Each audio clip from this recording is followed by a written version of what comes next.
빅브라더가 당신을 보고 있습니다. 어느 날 아침 당신이 잠에서 깨어났을 때 거실 벽에 커다란 화면이 걸려 있고 그 화면은 당신을 24시간 지켜보고 있습니다. 당신이 무슨 표정을 짓는지, 누구를 떠올리는지, 어떤 생각을 하는지 화면은 모두 알고 있습니다. 그리고 그 화면 속에서 거대한 얼굴이 말합니다. 빅브라더가 당신을 보고 있다. 여러분, 이것이 1949년에 쓰인 이야기라고 하면 믿으시겠습니까?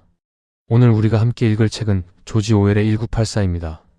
77년 전의 소설이지만 오늘도 전 세계 서점의 베스트셀러 목록에 올라 있습니다. 미국에서 트럼프 대통령이 취임하던 2017년에는 온 오프라인 서점에서 일시적인 품절 사태가 벌어져 대규모의 추가 인쇄가 발생하기도 했습니다. 이 소설은 왜 세상이 흔들릴 때마다 다시 읽히는 걸까요? 그 답을 지금부터 함께 찾아가겠습니다.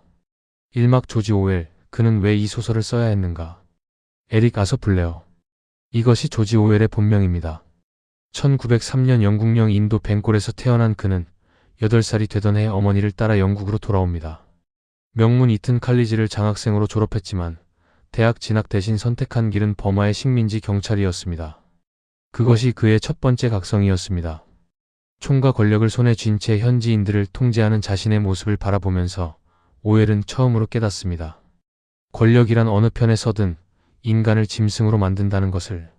5년 만에 모든 것을 버리고 버마를 떠난 그는 이후 파리와 런던의 가장 낮은 곳으로 들어갑니다. 식당 설거지통 옆에서 잠을 자고 불황자와 함께 부두에서 일하며 가난과 굶주림의 맨얼굴을 직접 기록합니다. 그리고 스페인 내전. 1936년 파시즘에 맞서 싸우겠다며 스페인으로 떠난 오웰은 공화파 민병대에 합류합니다. 그런데 전선에서 그가 목격한 것은 단순한 좌우의 싸움이 아니었습니다. 같은 편이어야 할 좌파 내부에서 스탈린주의 세력이 반스탈린 동지들을 학살하는 장면을 직접 봤습니다. 진실은 권력이 원하는 방향으로 왜곡되고 역사는 살아있는 사람들이 지켜보는 앞에서 다시 쓰였습니다. 오웰은 목에 총상을 입은 채 가까스로 목숨을 건져 귀국합니다. 그 후 그는 폐결핵으로 쓰러집니다. 병원과 요양원을 오가면서도 그는 씁니다. 스코틀랜드 서쪽 외딴 섬 주라. 전기도 제대로 들어오지 않고 겨울에는 배가 닿지도 않는 그 섬에서 그는 마지막 힘을 다해 1984를 완성합니다. 1948년 원고를 탈고하고 1949년 출판. 그리고 오웰은 7개월 뒤 1950년 1월 만성 폐결핵에 의한 폐출혈로 세상을 떠납니다. 여러분, 이 소설은 그냥 쓰인 것이 아닙니다. 죽음을 앞두고 자신이 직접 목격한 권력의 진실을 세상에 남기려 한 마지막 유언이었습니다. 2막 오세아니아의 세계. 1984년의 런던. 자, 이제 소설 속으로 들어가 보겠습니다. 때는 1984년. 세계는 세계의 초강대국으로 나뉘어 있습니다. 오세아니아, 유라시아, 이스트아시아. 그들은 끝이 없는 전쟁 중이지만 실은 어느 쪽도 전쟁에서 이기길 원하지 않습니다. 전쟁이 끝나면 국민을 통제할 명분이 사라지기 때문입니다. 오세아니아를 지배하는 것은 당입니다. 그리고 그 당의 얼굴은 빅브라더. 도시 곳곳에 붙은 포스터 속 그 얼굴은 이렇게 말합니다. 빅브라더가 당신을 보고 있다. 런던 시내 어디서든 텔레스크린을 피할 수 없습니다. 텔레스크린은 단순한 TV가 아닙니다. 화면을 보내는 동시에 당신을 찍어 당으로 전송하는 양방향 감시 장치입니다. 텔레스크린을 등지거나 덮을 수는 있어도 끌 수는 없습니다. 심지어 잠자는 중에도. 꿈에서 무심코 내뱉는 말 한마디도 증거가 됩니다. 그뿐만이 아닙니다. 당은 언어 자체를 바꿉니다. 뉴스피크라는 새 언어 체계를 도입해 해마다 어휘를 줄여갑니다. 언어가 사라지면 그 언어로밖에 표현할 수 없는 생각도 함께 사라지기 때문입니다. 예를 들어 자유라는 단어가 사전에서 지워지면 자유를 생각하고 원하는 것 자체가 불가능해집니다. 생각의 영역을 언어로 차단하는 것입니다. 그리고 이중사고. 두 가지 서로 모순된 것을 동시에 믿는 능력입니다. 당은 이렇게 선언합니다. 전쟁은 평화다. 자유는 예속이다. 무지는 힘이다. 논리적으로 말이 안 되는 이 문장들을 당은 시민들에게 동시에 믿도록 훈련시킵니다. 여러분, 여기서 잠깐 멈추겠습니다. 지금 이 설명을 들으면서 어딘가 낯설지 않은 느낌이 드시지 않나요? 역사가 권력의 필요에 따라 다시 쓰이는 것. 언론이 두 가지 상충된 주장을 동시에 내보내는 것. 가짜 뉴스와 사실이 뒤섞여 무엇이 진실인지 알 수 없어지는 것. 오웰은 1949년에 이미 이것을 보고 있었습니다. 산막, 윈스턴의 일기 존재를 증명하는 행위. 주인공 윈스턴 스미스, 39살. 진리부에서 일하는 하급 당원입니다. 그의 직업은 아이러니하게도 역사를 고치는 일입니다. 오늘 당이 한 예측이 내일 틀려버리면 그는 과거 신문의 기사를 수정해 처음부터 당의 예측이 맞았던 것처럼 만들어야 합니다. 지워진 인물, 바뀐 숫자, 사라진 사건들. 그는 매일 진실을 파괴하는 일을 합니다. 그리고 매일 밤 텔레스크린이 보이지 않는 구석에 앉아 일기를 씁니다. 그 일기의 첫 문장이 갖는 의미가 얼마나 큰지 생각해 보십시오. 감시 사회에서 일기를 쓰는 것은 이미 사상죄입니다. 붙잡히면 죽음입니다. 그런데도 그는 씁니다. 왜일까요? 기록되지 않은 존재는 존재하지 않은 것과 같기 때문입니다. 당은 매일 과거를 지웁니다. 내가 오늘 이 자리에 있었다는 것조차 내일이면 지워질 수 있습니다. 윈스턴에게 일기는 단순한 메모가 아닙니다. 내가 여기 살아 있었다는 증거입니다.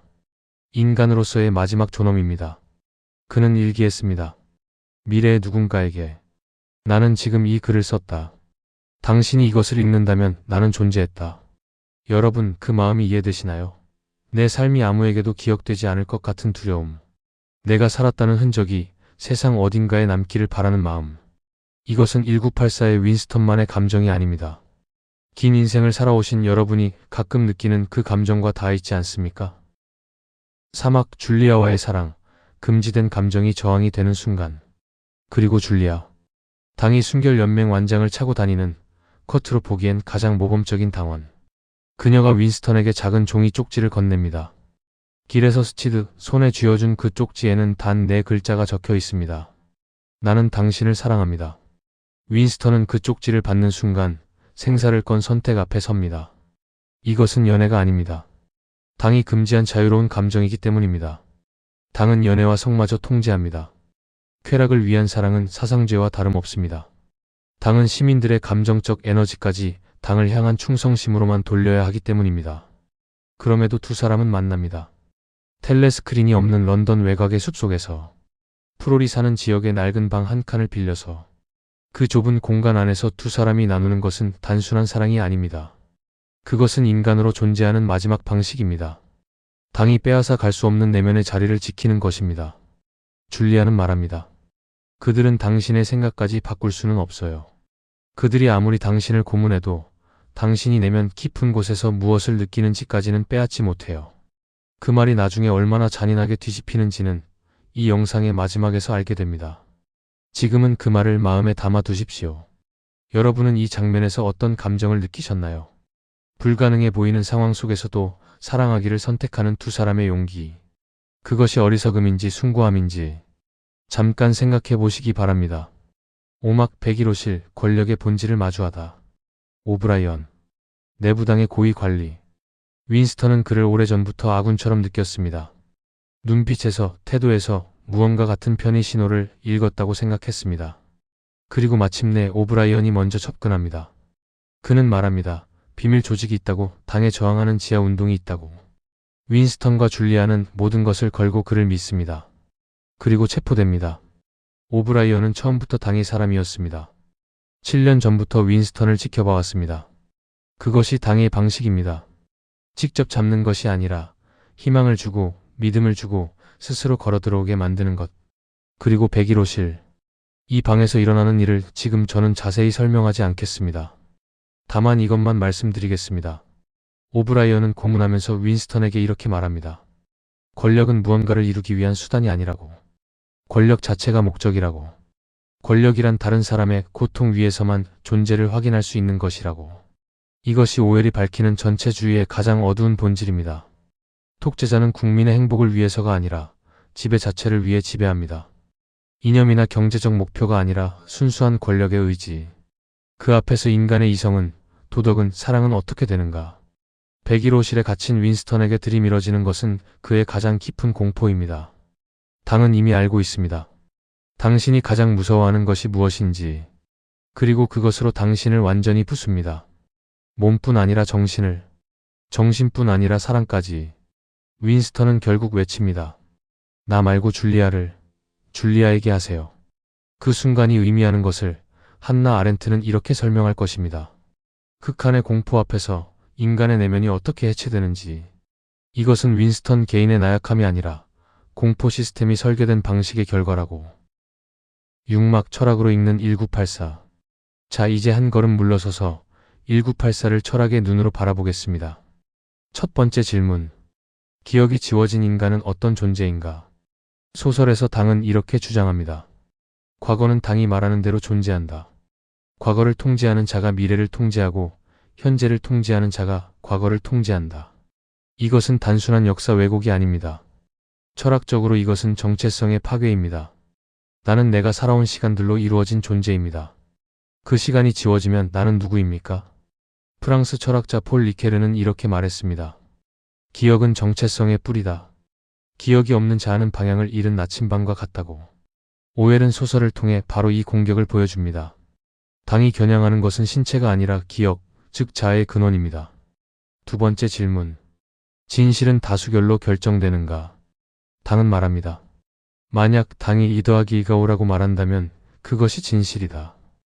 이것이 이중사고의 핵심입니다. 오웰은 이것을 통해 진리란 권력과 독립적으로 존재해야 한다는 것을 역설적으로 보여줍니다. 수학적 진실조차 권력이 강요할 수 있다면 도덕적 진실은 말할 것도 없습니다. 20세기 철학자 한나 아렌트는 전체주의의 기원에서 말합니다.